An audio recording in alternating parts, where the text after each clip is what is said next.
So this is very problematic. You have to attend all of the classes next week. It's 2 classes, Monday, Wednesday, and that's it. The other universities have 3 weeks in Ramadan. Almost all of it. We only have 2. Although you made it very well. Like. So, last time we started to talk about objects and classes. Very well. And then what did we learn about? طيب, let's see. Najib, Mr. Cave, just close the door, please. Please, thank you so much. Okay, so we talked about objects, and we started talking about objects and classes. And what did we say? We said in order for us to be able to create an object, we need to create what first? We don't call it a template, what do we call it? A class. Very good. We need to create a class first. After you create a class, you can then create objects from that class. And the class basically can represent any real life entity. It can represent a student, it can represent a table, it can represent a tree, it can represent a bank. Because each of these entities has something that identifies it. Last time we talked about the circle. It was actually a simple circle. It's a bit different from this class. We talked about the circle class, and then we looked at the example of the simple circle class. So we looked at the class and we created objects from that class. We also saw that we can actually manipulate the data fields and call the methods using the objects. We also learned about UML, Unified Modeling Language, class diagrams, and how I can create a class using a UML class diagram. I can give you a UML class diagram, and then I ask you to create the class from the diagram. Right. Let's look at another example today. Yeah, what is the name of this class? Aywa? What is the name of this class? TV. There we go. So the name here is TV. Now this is, again, another example of a UML class diagram. So this is what it looks like. The name of the class here, the data fields. Again, the data fields, what are data fields? Variables that are defined outside all of the methods. These are the data fields. Then we have the method starting with the constructor. And we learned about the constructor. The constructor is a special type of a method that gets called when you create the object, when you actually use the new keyword. Type. Now usually, just on the right side here of a UML class diagram, we have simple explanations of each of these items, let's say. So here we go. Here we go. So, the name of the class TV. This class has 3 data fields. Channel, its type is what? Int. Volume level, int. On, bool. Okay, good. And then here there is an explanation of each of these. See here, a class.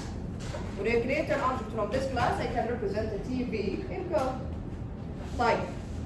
Channel, what do I need this data field for? The current channel. It can be 1 to 120 of this TV. Volume level, the current volume level, 1 till 7 of this TV. On indicates whether this TV is on or off. Right, here now. There we go, here. We start with the constructor. How did I know it's a constructor? How did I know this is a constructor? Very good, very good. A constructor has the exact same name as the class. And it does not have a return type. It does not have a return type, not even void, not even void. It can accept arguments, but here, in this case, it did not. Right, the new thing here is this plus sign. This plus sign. What does plus mean? The plus sign indicates a public modifier. A public modifier. Yeah, next to the constructor, we will see, in code, we will see the public, then TV. Here. Next to in the header of this method, we will see public. Next to in the header of this method, we will see public. So we need to put plus in the UML diagram next to a method or a constructor. This means that this method or this constructor, or even next to a data field, it means that this item is public. But if it's minus, private, here we go, and then we will understand later on what private means. Right. So this is the constructor. Any questions to me, Abdullah, ya Khalid? This is the constructor. What does it do? Constructs a default TV object. Right. We have these methods. Turn on doesn't receive anything. It doesn't return anything either. So that's why it's void. Turn on this TV. But how does it turn it on? You see this data field? It manipulates the on data field. I do not know. I did not see the code yet. But it makes sense. It makes sense that this method manipulates this data field. Turn off. Again, it doesn't receive anything. It doesn't return anything either. That's why it's void. Turn off this TV. Meaning it must set the data field on to false. Set channel. It receives a new channel, which is an end value. Void doesn't return anything, sets a new channel for this TV, meaning it changes the channel data field. Set volume, it receives a new volume level as an end. Again, it doesn't return anything, it sets a new volume level for this TV, meaning it changes the volume level data field using the value that it receives. Channel up, again, doesn't receive anything, doesn't return anything, that's why it's void. Channel up, meaning it changes or it increases the value of channel by 1. Here we go, increases the channel number by 1. Channel down, again, doesn't receive anything, doesn't return anything, so that's why it's void. Decreases the channel number by 1. Here you go, this is the channel number. Volume up, the same thing, increases the volume level by 1. Volume down, decreases the volume level by 1. This is just an example to represent the TV. This can be way more sophisticated or even simpler than this. Again, this depends on the problem that you're trying to solve, all right? On the system that you're trying to create. If there is a TV in your system, you need an object to represent a TV. What kind of information do you want to represent this TV? Here you go. This is how you create. This is not something that you have to memorize. You need to understand it, of course. You need to know how to write the code for it, yes, but it doesn't mean that there is one template for every class. No. Right. Let's look at the classes now. Let's look at the TV class. Okay, so this is the TV class. There we go. So this is the TV class. Okay? I'm just going, and then we test the TV class in another class where that it has the main method. Right. Let me just open NetBeans very quickly.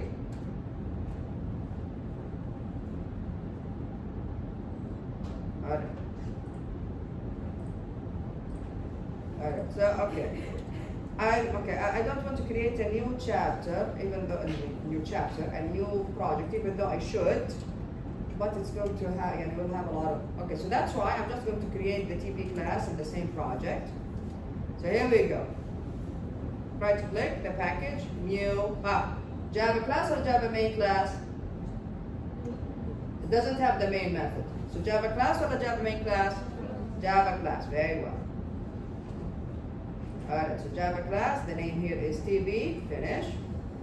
Alright, here we go, public class, TV. I'm just going to copy the entire code from here, go over there, paste it. Very well.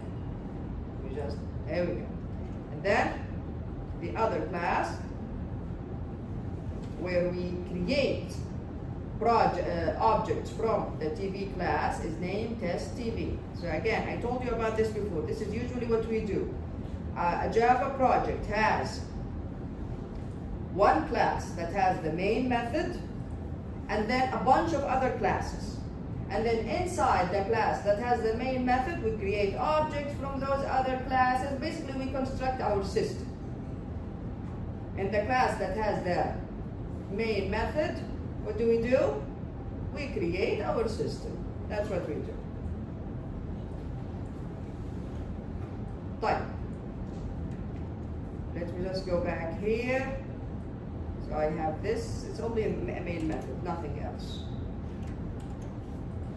Does this mean that the main method should be in a separate class? No. Did I say that? I did not say that. Did I say that? I did not say that. I did not say that the main method must be in a separate class.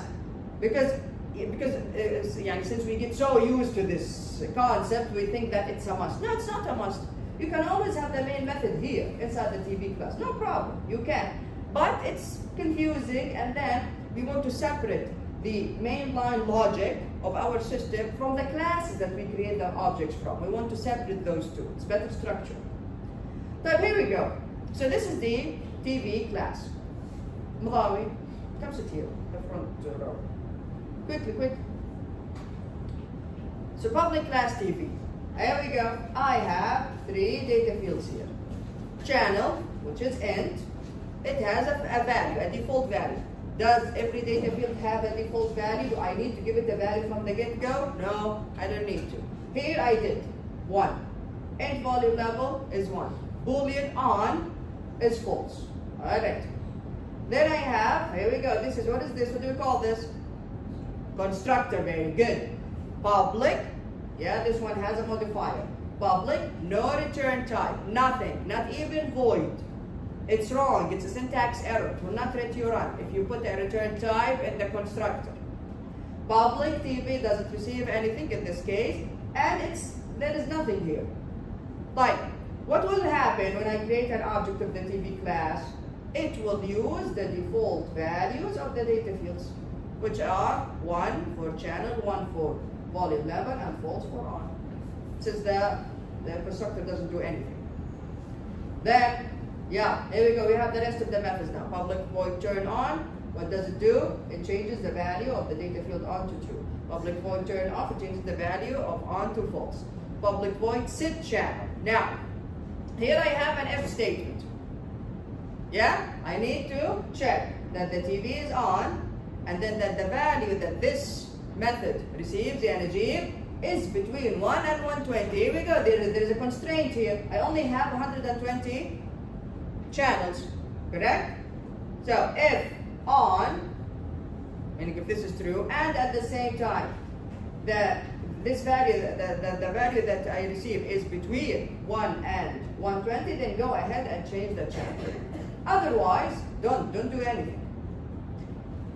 Later on, inshallah, when this becomes more sophisticated, I need to tell the user somehow if they send an invalid value, I need to tell the user somehow that the channel did not change because the TV is off, for example.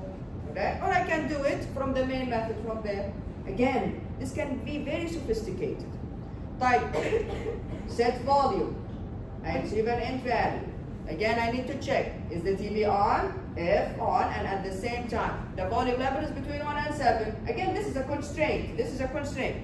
Of course, yani, in every TV, there is a certain limit to a volume level. In every TV, there is a certain number of channels. So if on and this value is between 1 and 7, go ahead and change the volume level. Otherwise, you will not. Type channel up. Again, if the TV is on and if the channel is less than 120, yes, I can then increase it by 1.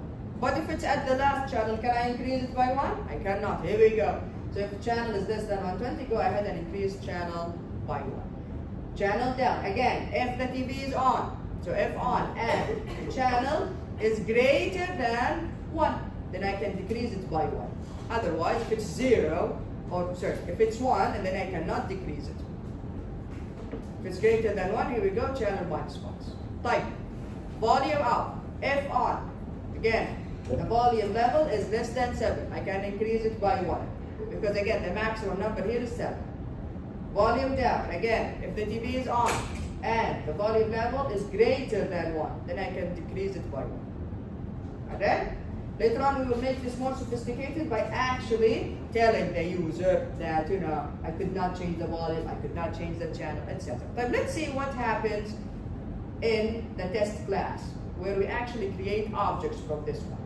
So test TV, here we go. This is inside the main method. There we go. I created the first object. You put the type, which is the name of the class. You give it a name, TV1. Assignment operator, new. There we go. New will call me the constructor. The constructor. It will construct an object from the class. New TV. Here we go. TV1 now has what? Has the channel at 1, the volume level at 1, and on is false, meaning the TV now is turned off. Type. Yeah. Number 1, what do? I need to turn it on. So TV1 dot turn on يا جود.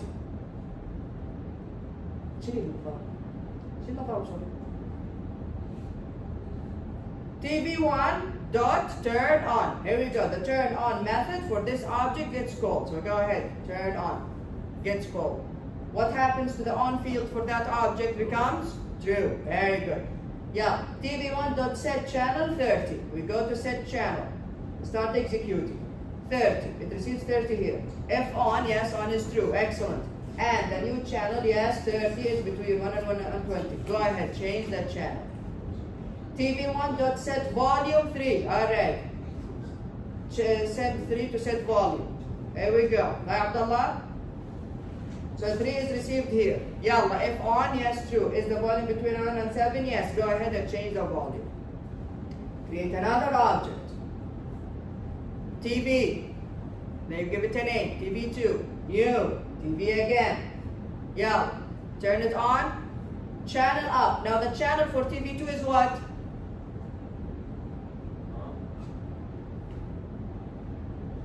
The channel for TV2. What is the number of the channel for TV2? After this statement. It's a 2. 2. It starts here at 1. When I construct the TV, by default the channel is 1. Yalla, channel up. It increases the channel by 1, which is 2. Channel up again. 3. Volume up. 2. Here you go. There you go. Type. Finally, yalla, TV's 1 channel is, what is TV 1 channel? 3. TV 1's channel. 30. TV 1 dot set channel 30. You see here, I created different objects from the same class, just like when you choose a template for a Word file, for example. You can create 100 files from the same template, but all of these files are distinct, are different from each other. You change one file, it doesn't change the other. You change one object, it doesn't change the other. Type. I'll get back to the question in a second. So TV's 1 channel is plus TV1 dot channel. We can access, for now, we can access the properties of each object using the dot notation. So like this, TV1 dot channel. This will access the channel for TV1, and the volume level is TV1 dot volume level. TV2's channel is TV2. Okay, what is the volume level for TV1? 3. Very good. Type. TV2's channel is TV2 dot channel, which is 3. Very good. It was 1 here, 2 here, 3. Very good. And volume level is 4. 2. Very good. So it was 1 here, then 2 here. كيف صارت 4؟ Was 3 up. حقت مين 3؟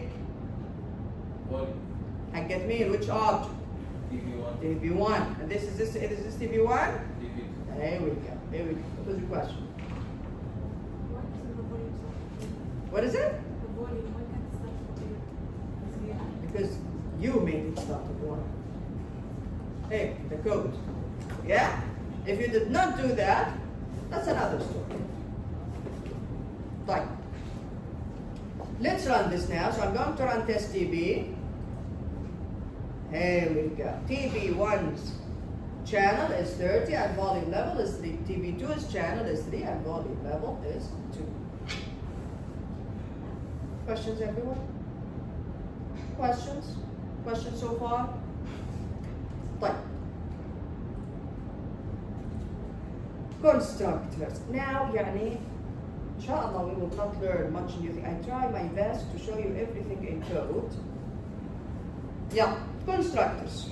Constructors. What are constructors? A special kind of methods that are invoked, called to construct objects. When you create the object, the constructors are called. Like, for example, this is from the circle class. This constructor is called, if you don't send anything to it. Here, this one receives a double value. This one changes the value of the radius. Here it just chooses the or uses the default value of radius. طيب. A constructor with no parameters like this one is referred to as a no argument constructor. Constructors must have the same name as the class itself. Constructors do not have a return type, not even void. We don't put anything in the return type. If you try, it's a syntax error. The compiler will not let you run the code. Constructors are invoked using the new operator when an object is created. Constructors play the role of initializing. What? This is the first time I hear the sound of my watch. See, this is what happens when you have a toddler just running around, changing everything, just I get بنتي بالخرب. Okay. So constructors are invoked using the new operator when an object is created. Okay, I have to figure out how to. Oh, here it is. Okay. So constructors are invoked using the new operator when an object is created. Constructors play the role of initializing objects. Here we go. So a constructor creates an object. How? When you use the new operator, you actually are basically calling the constructor itself. I think this is urgent. Just give me 1 minute, everyone.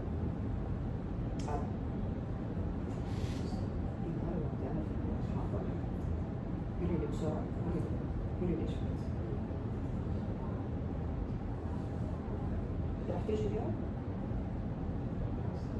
بكره نبدأ إن شاء الله. طيب خلاص خليني أجرب.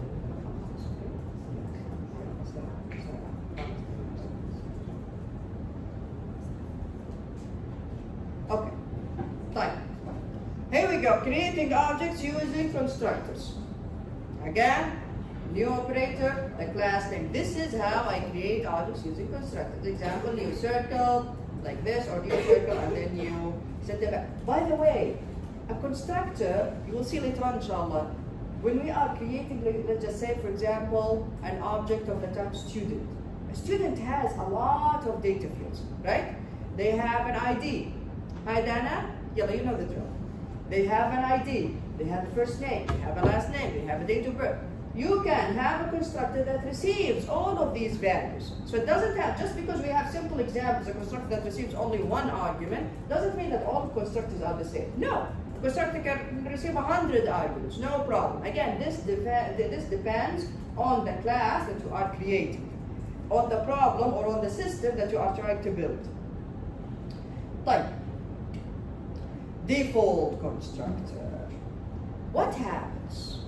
What happens if I create a class and I don't put a constructor in there? Okay? So what happens if I create a class and I do not put a constructor in there? A class may be defined without constructors. No problem. Like, what will happen in this case?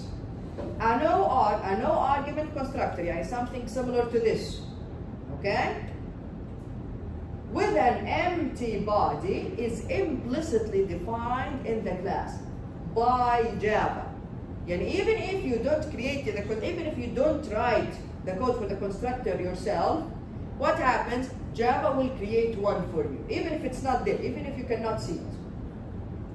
This constructor is called a default constructor. What's a default constructor? A constructor that is created by Java for you because you don't really need to create one. خلاص, you only need the one that doesn't receive any arguments and it doesn't have anything in its body. So why do I waste my time?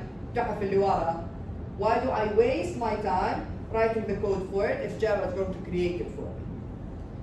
This constructor, called the default constructor, is provided automatically only if no constructors are explicitly defined in the class.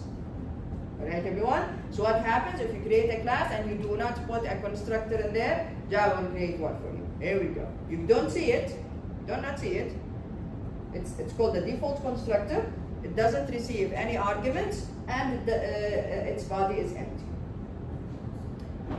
When does this happen? When only if you do not code the constructor yourself. That's it. So this is provided automatically only if no constructors are explicitly defined in the class. Yani it's invisible and it does It's invisible, yes. it's But exactly what it did before. what is it? It does the exact same thing as if Exactly. you wrote it. It exactly does the same thing as if you have this kind of constructor.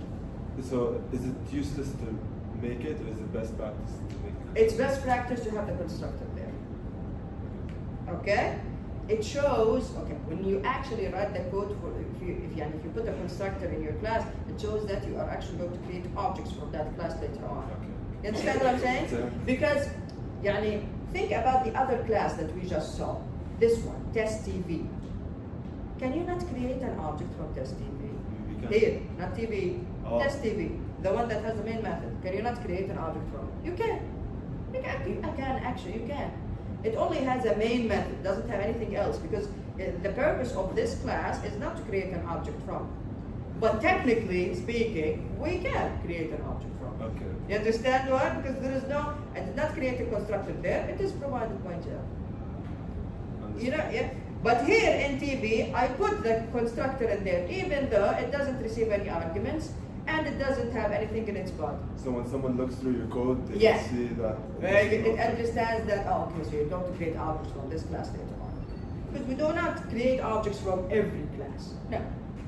Like this one, the one that has the main method, we do not need to create an object from that. Why? Why do I need to create an object from test TV? I only want this class to test it, to create the system. That's it.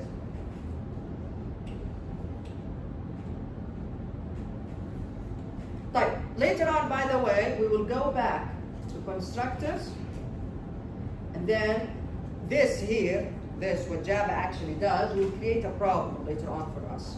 But we will, inshallah, learn in detail how we can fix that, or how it works basically, technically in Java. طيب, declaring object reference variables. To reference an object, assign the object to a reference variable.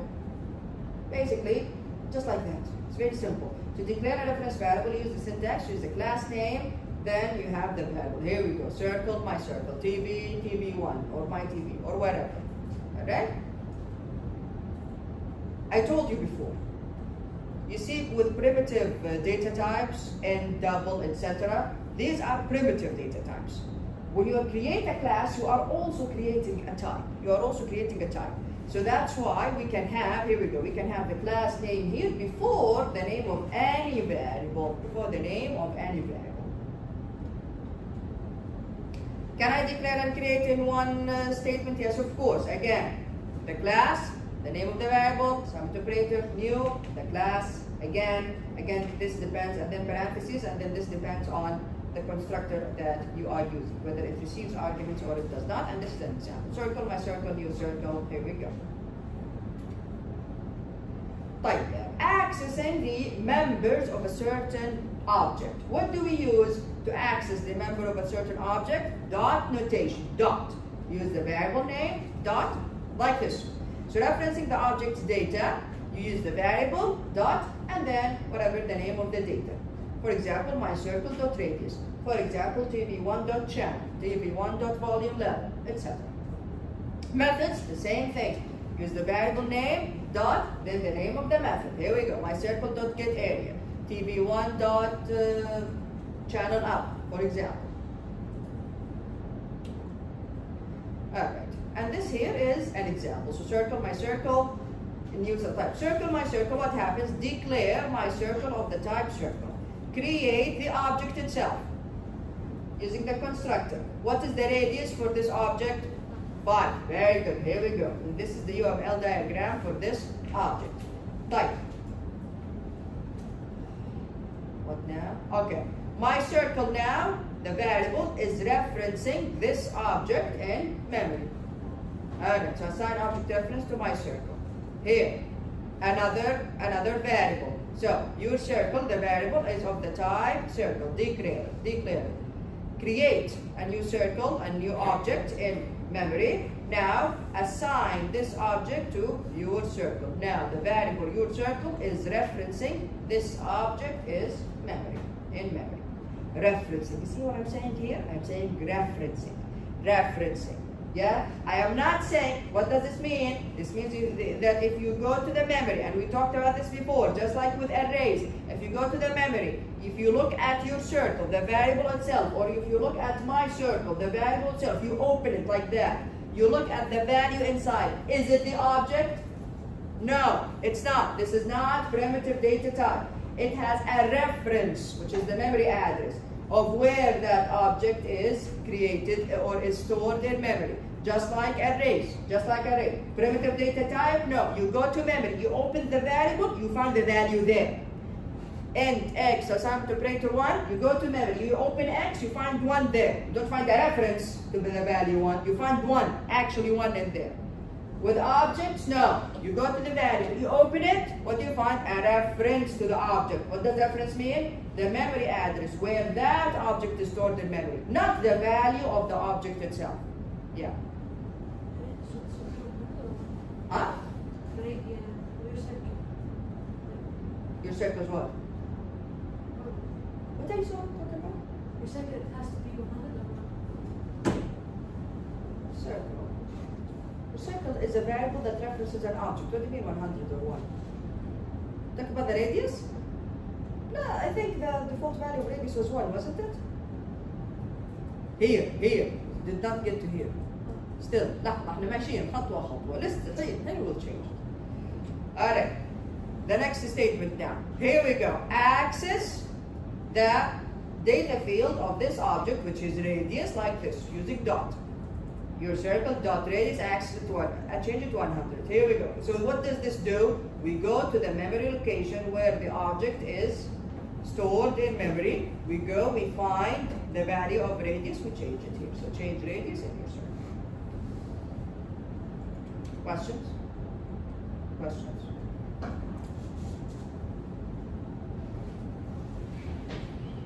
Up. Wait, sorry? Yes. Oh, good question. If you want to have one class that accepts default value and another one that doesn't, do I have to make two methods? I mean, two methods? What do you One that mean? accepts a default, one that doesn't? What do you mean accept the default? Like here we have circle 5 and circle of nothing inside. Are those two different methods? One of them. Different constructors. Not method. Don't say a method, but a constructor. Okay. Yes, this class has two different constructors. One that does not receive any arguments, and another one that receives an argument, which is a double in this case. Okay? Can you, okay, this is your question. Can you create a circle with this constructor if you only have this constructor? The answer is no. So, if you have a constructor, this is a good question. If you have a constructor in your class that receives arguments like this one, where is it? Here we go. If I only have this one, I do not have this. Okay, again, I don't have this. I don't have the no argument constructor. I only have this. Can I create an object from this class without sending a value? You cannot. That actually be a syntax error. There's only one constructor there, and that constructor receives a value. So you should send a value in that case. When is this provided by Java? If no constructors at all is provided, if no constructors are provided, then Java creates this for you. That's why later on, even the book says it. It's good practice, everyone does this, that you provide a no argument constructor in every case. Even if you think that you don't need it, provide it. No problem. Create it. Okay? That will help you later on. That will help preventing problems later on. Okay? And we'll understand the details of that later on, inshallah. So, again, from Najib's question, if I don't have this, okay? I only have this one. Can I create an object from this class, which is circle in this case, without sending a value to the constructor? The answer is no. The answer is no. Why? Because you only have one constructor, and that constructor must receive a value. Must receive a value. We will go back and inshallah learn a lot more about constructors later on. طيب, look at this one here. The math class, if you can remember. Caution. Recall that you use math dot, remember, with the math class for the methods, even for the value of pi and the value of e. Did you have to create an object? No. We say math straight away. Math dot, the class name. So here we go. Recall that you use math dot method name, example math dot power or math dot pi, to invoke a method in the math class. Can you invoke the get area method from the class from last time? Here, simple circle. Using simple circle dot get area, the answer here is no. Why? Because the method is not static. Later on, inshallah, we'll learn about static methods. So the answer is no. All the methods used before this chapter, before chapter 9, are static methods. So, every method that we learned about before this chapter, all of them are static. All of them have the static modifier in their header. Main and every other method that we have learned about, which are defined using the static keyword. However, so, meaning, if a method has the static keyword, we can call it using the class name. Yani we do not need to create an object from this class to call that method. However, getArea in the simple circle class does not have the static keyword. Non-static. It must be invoked from an object. Yani after you create an object, then you can call that method like this. More explanations, inshallah, will be given in the section on static variables, constants, and methods, inshallah. Like. Reference data fields. Alright, the data fields can be of, alright, look at this one. You see the data fields inside the class? Yeah, data fields. Like radius in simple circle, like volume level and channel and on in the TV class. All of those are data fields. The data fields can be of reference types, meaning they don't have to only be primitive data types. Yani, for example, the following, here we go. Here, we created a very simple student class. For example, the following student class contains a data field name of the string type. And we know that strings are objects. They are not primitive data. Here we go, public class student, string name. These are the data fields in this class. Int A, all of these, int, boolean, and char, all of them are primitive data types. But this one is a reference type. It's an object. Actually, data fields can be of any type. Any type. A data field can be an array. A data field can be an object of another class. Yes, object that has objects inside of them. And class that has objects inside of them. And we will inshallah learn about that. Like for example, this student class, does the student have a schedule? How are you going to represent the schedule? How are you going to represent the schedule? Every student has a schedule.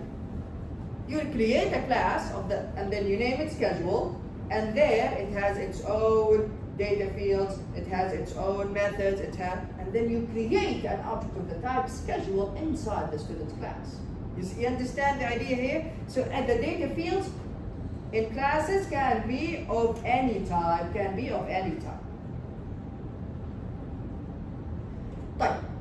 Let's talk about null and then we can stop here.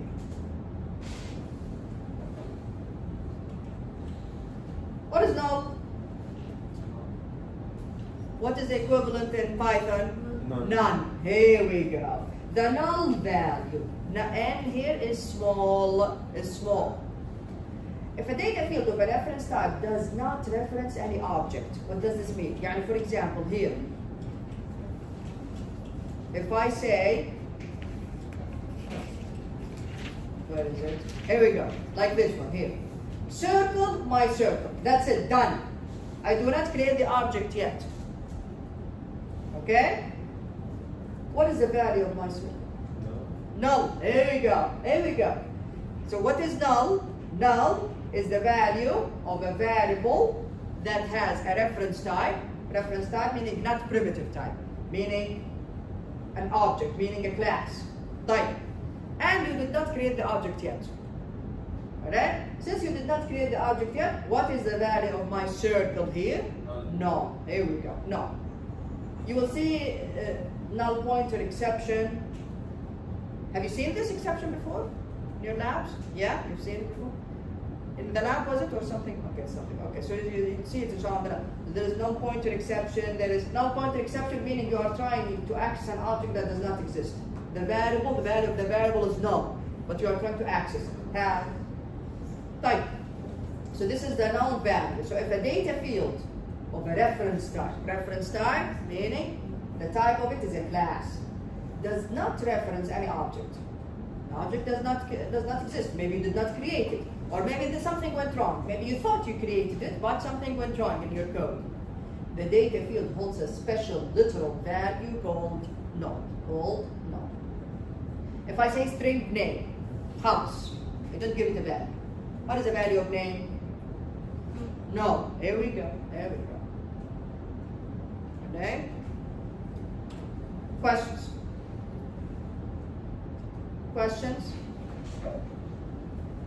Type. Today is what? Today is Wednesday, right? Today is Wednesday. Okay.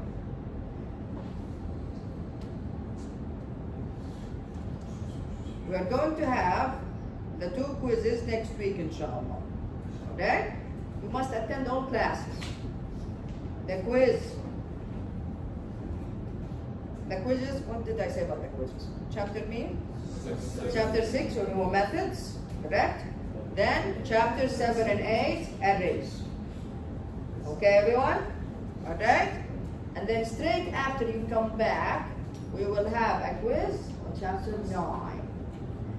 One more thing, you will have at least 2 assignments during the break. At least 2 assignments.